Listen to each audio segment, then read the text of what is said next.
Welcome to another edition of Funky Monkey MMA Radio.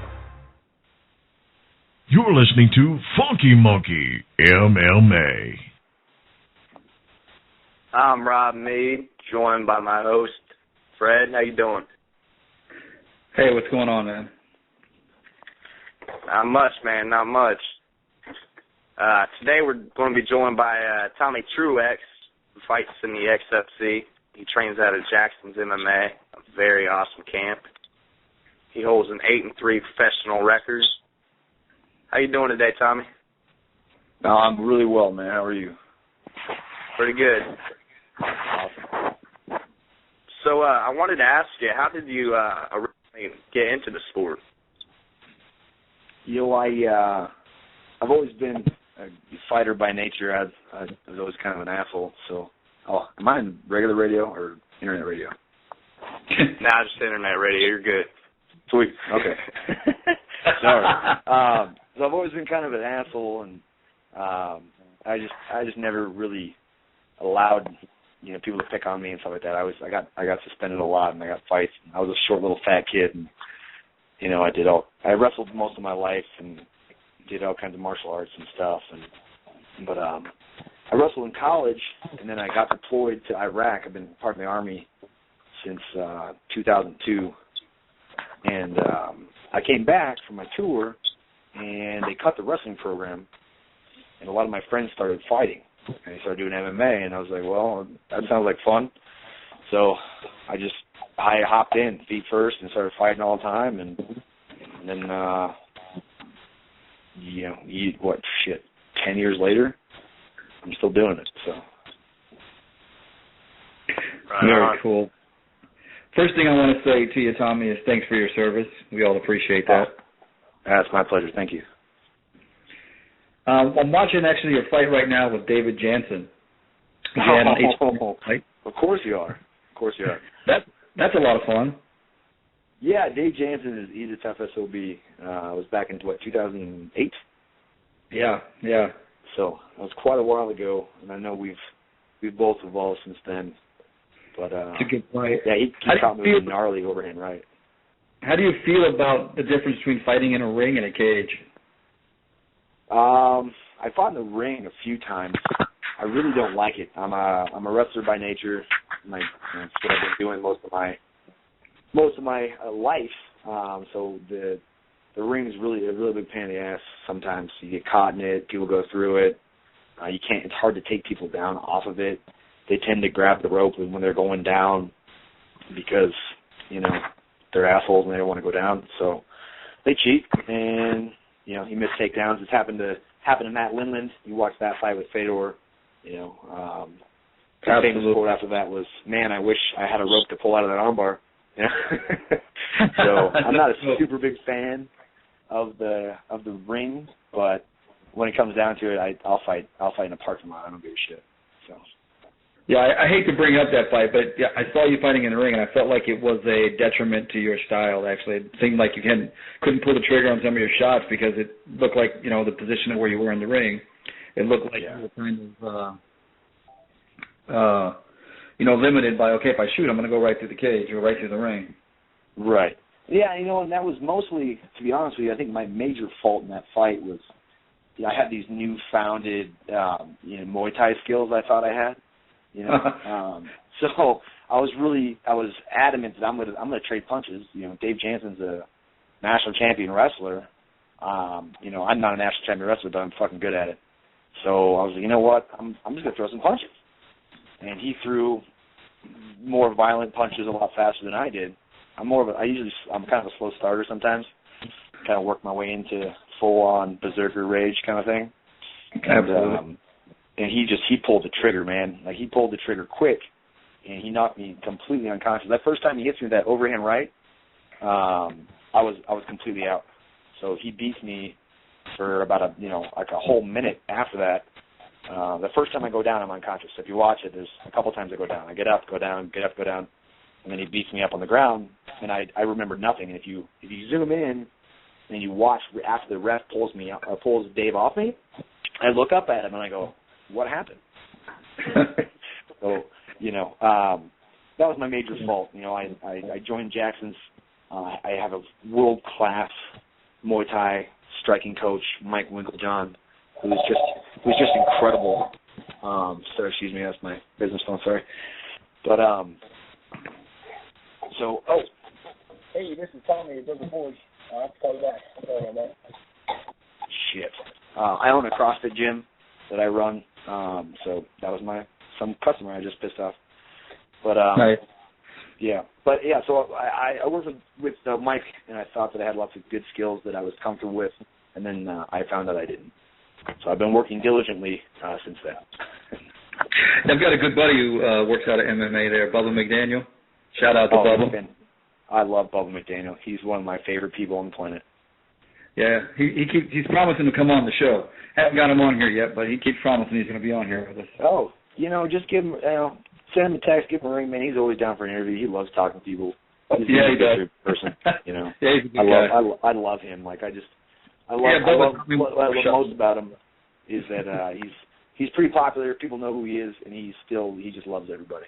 He doesn't let any of that fame or infamy come up, and he just talks to everybody.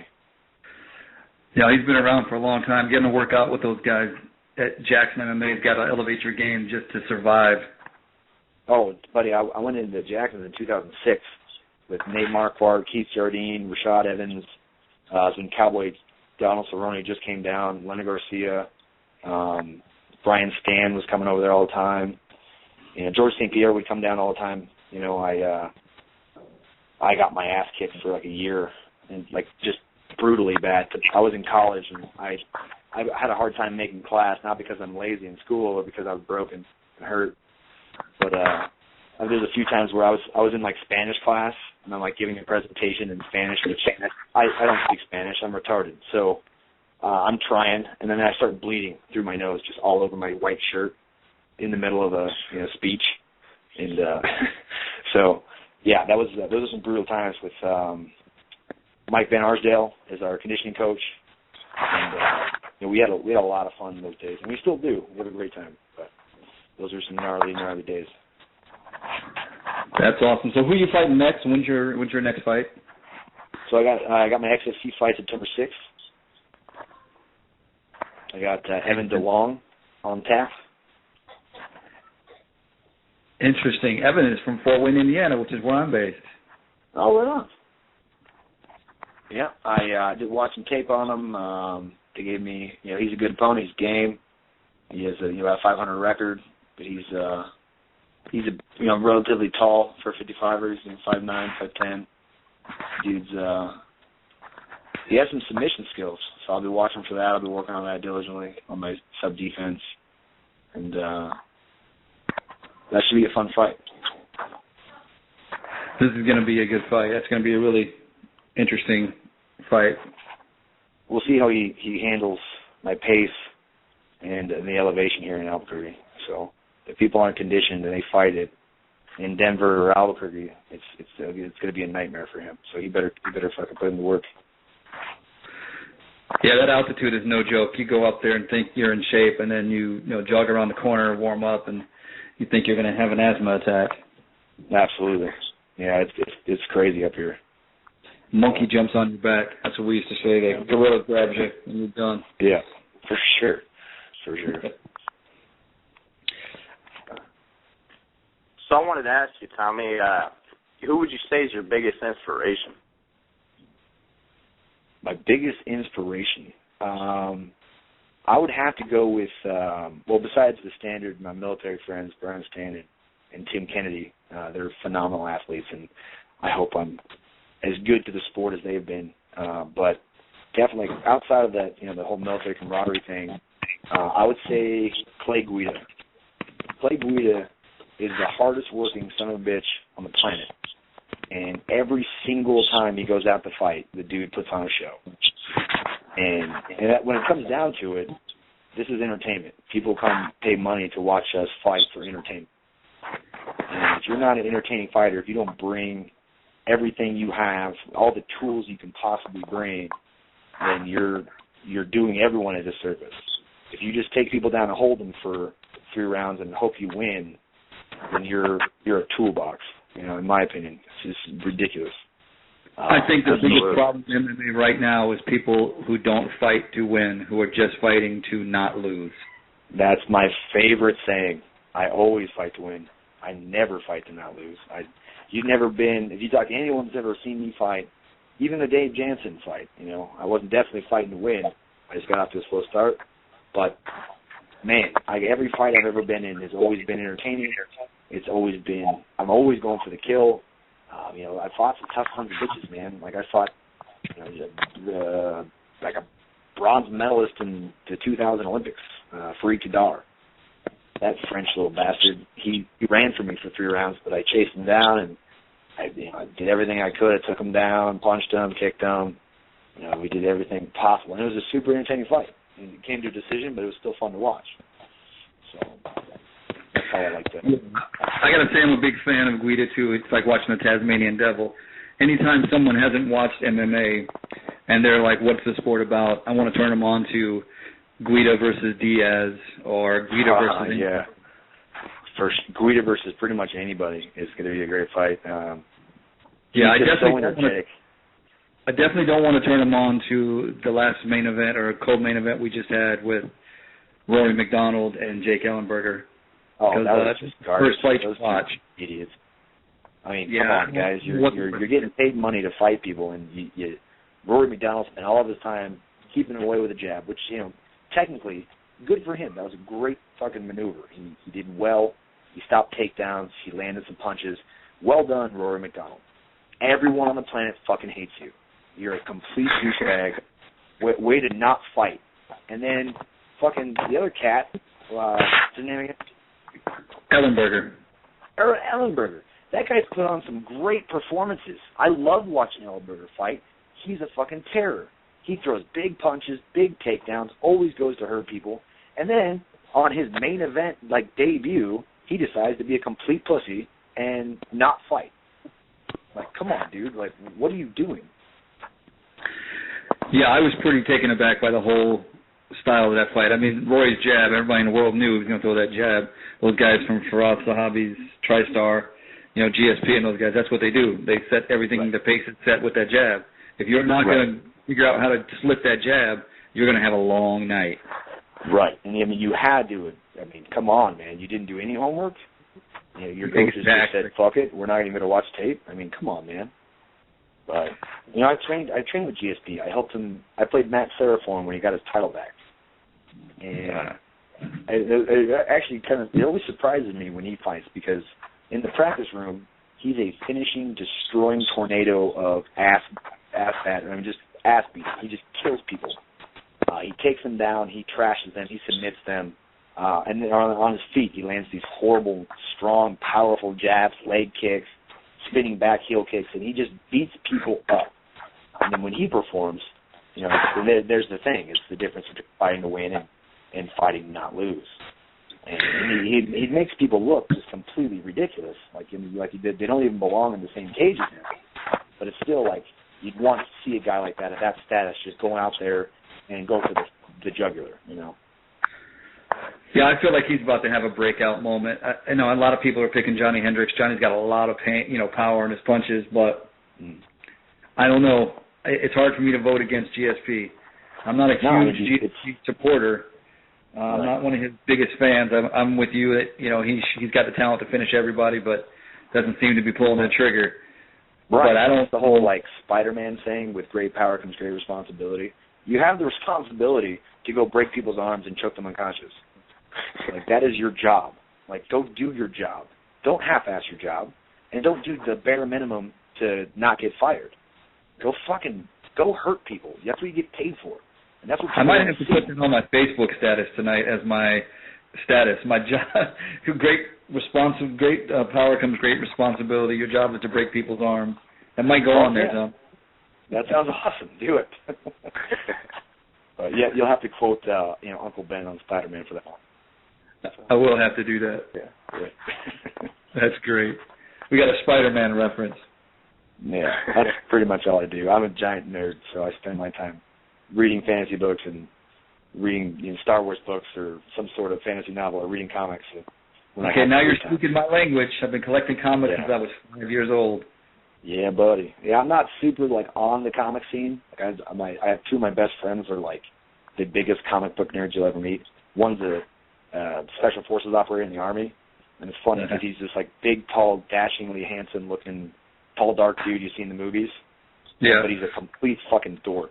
You start talking about anything revolving around Batman, Spider-Man, Superman, he knows which comic, which page they said what on, and he's all about it. Like, it's crazy. But then he's a complete murder killer machine. But I think that's what I found is some of my favorite people. The most devastatingly tough and hard-nosed people I've met are actually complete, closet nerds. I find that there's so many different personalities in MMA, and it really cracks me up to hear, to see that. I've never told people don't know. I'm a geek. I like, I live Star Wars. I still have the original talking Star Wars figurines. That's cool. That's cool shit. People don't know that. I wish I had those things in my office right now. I'm sitting in my office, and I'm like, God, I really wish I had like a Yoda sitting around or something. That'll change. That's my next task. So what do you think about the new one they're making? Oh, I hope to God they put me in it. I'm a stunt performer. I'm in the Screen Actors Guild, and I do stunts when people call me. So I'm hoping that they're going to film some of it here. I have some of my friends are friends with the not officially announced but proposed stunt coordinator. So I'm praying to God I get flown out to Europe for 2 years to go shoot that. That would be amazing. Lucas's daughter is an MMA fighter. I definitely know that. I've seen her interview, seen her fight. That's cool as shit. Maybe I should hit her up. Like, what's up? Let's go. Let's do this. If I see an Ewok with a bald head and a tattoo, I'm going to know who it is. Yeah. Well, I got hair now because my agent said I look too neo-Nazi with the shaved head. So she's a little biased, I think, because I'm not a neo-Nazi. But she asked me to grow some hair out, so I got kind of a big blonde mop now. So that's great.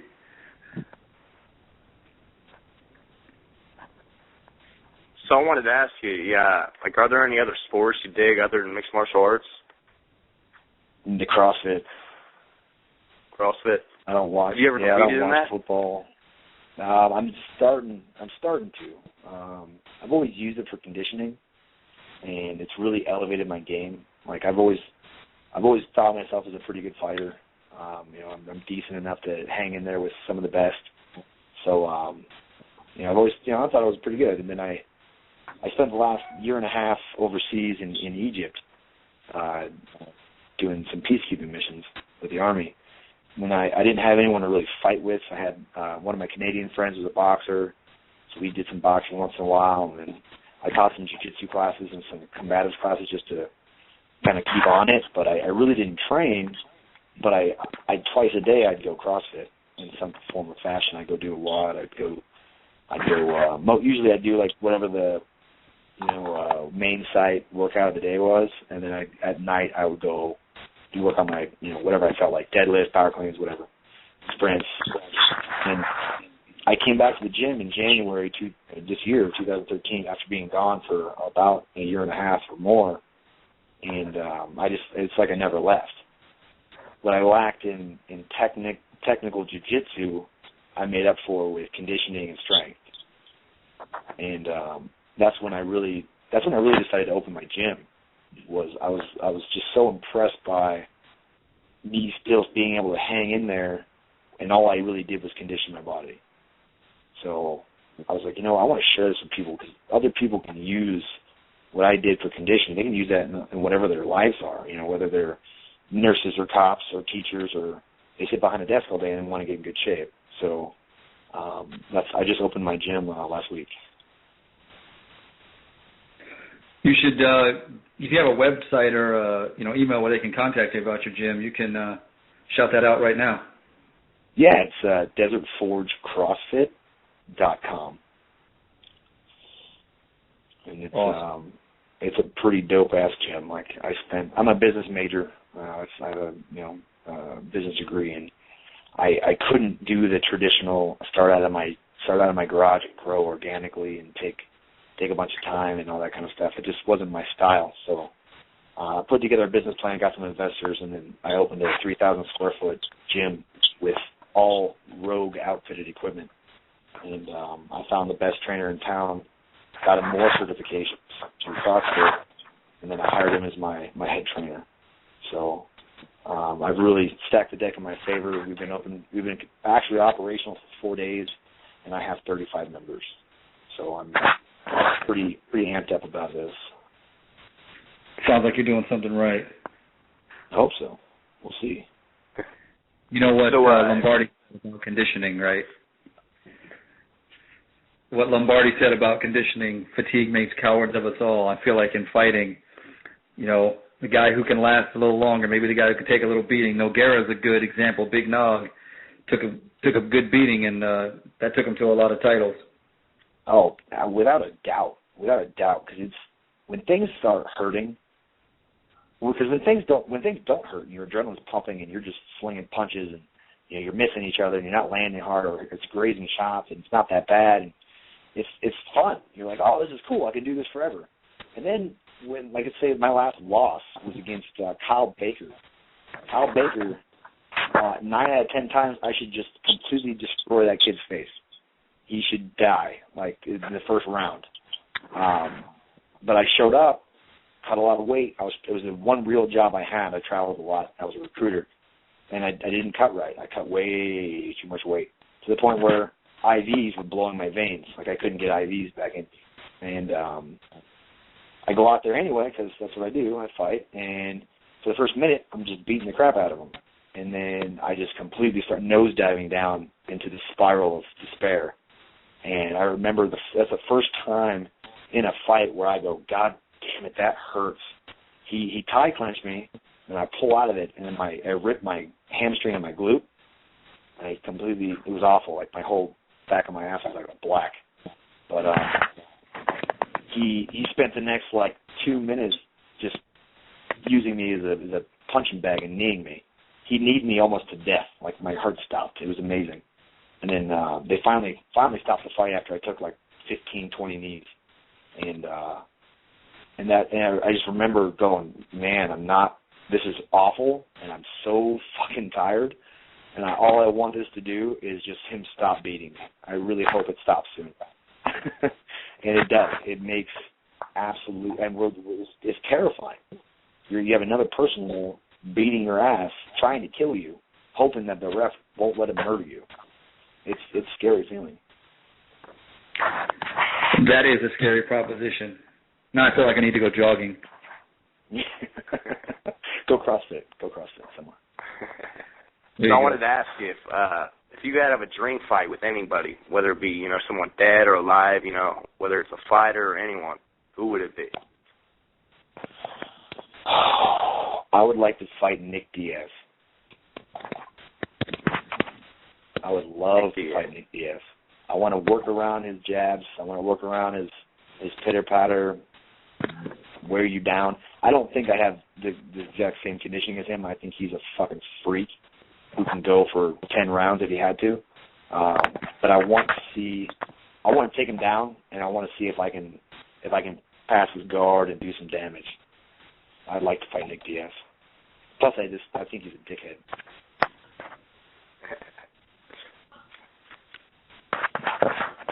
When it's all said and done, and everything's said and done in your career, what do you want to be remembered for? I want to be remembered for entertaining fights. I want people to remember that every time I fought, I went out there and I gave it everything I had, and I performed. I had entertaining fights. I can go out there and just lay on people because I can. Because I could Ben Askren people. I have a great takedown. I could take down just about anybody. I could hang out there and just not get hurt and wait the round out. But I don't want to do that. To me, that's just the worst thing you could possibly do. And promoters just cringe. Like, I've promoted a fight. I promoted the biggest show in New Mexico history, in the Southwest history. It was in 2010, and Houston Alexander was my main event, along with a co-main event, Jens Pulver. And I had a fight like that where I was like almost in tears. I was like, oh my God, people are going to leave. This is terrible. And, I want to be remembered as someone that worked hard and that fought hard, because I don't have to fight. I have a business degree. I'm an operations officer in the Army. I don't have to do this. It's not like I need to pay my bills with fighting. It's something that I just love. I love to do, and I love the sport. I love the camaraderie. Absolutely. So we got about 4 minutes left in the show. I just wanted to give you the floor if you want to shout out to any sponsors, anything else. I'll definitely give a shout out to all my teammates. I can't fight myself. I can't kick my own ass. So, Isaac Valley Flag and the newly retired Aaron Riley, who's been a huge, huge inspiration to me. Guy's a warrior. And, the MMA scene's probably pretty sad to see him go, because he was exactly what I was talking about. He always went to go fight. He never went out there just to barely win. He always went out there to go fight. And but yeah, Clay Guida, Cub Swanson, Donald Cerrone, Larry Garcia, all my boys there, Jackson's, they're killer. Sponsors, RangerUp.com. They're amazing. They're also owned by Tim Kennedy, the UFC guy. He's an awesome dude. He's one of my heroes. I have a giant life-size poster of him on my ceiling over my bed. It's kind of weird when he comes over, because he didn't know I had that, but it's okay. And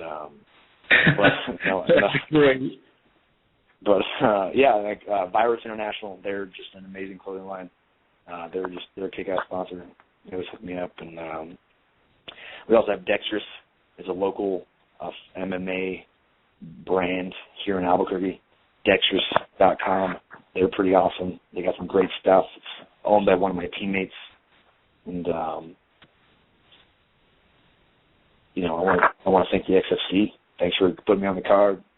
And I love fighting at home. It's always a pleasure when you get a chance to fight at home. So I'm looking forward to it, putting on a show, inviting all my friends and family out, and beating the crap out of Evan DeLong. Yeah, just in case Evan's listening right now, yeah. What if you give him a little shout-out? Evan, you're a great fighter, man. I've seen some of your tape. You're a tough dude. I really hope you come physically conditioned, because I am. And I'm going to hurt you if you're not.